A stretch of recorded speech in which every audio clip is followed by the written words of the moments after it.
ପରିବାରିଆ ପରିବାରିଆ ପରିବାରିଆ ଭାଇ ବାଇଗଣ କିଲୋ କେତେ? 10 ଟଙ୍କା। Tomato kilo? 40 ଟଙ୍କା। ଆଳୁ କିଲୋ କେତେ?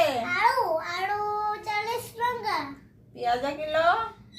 10 ଟଙ୍କା। ରସୁଣ କିଲୋ କେତେ? ରସୁଣ କିଲୋ 5 ଟଙ୍କା।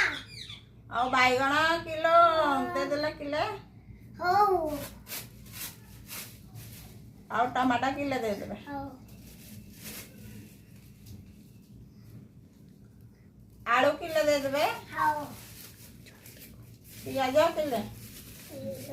ଆଉ ରସୁଣ ଅଧା କିଲୋ ଦେଇଦେବେ। ଭାଇ ପଇସା ନାହିଁ। ଫୋନ ପେ କରିଦେବ। ହଉ। ନିଅ।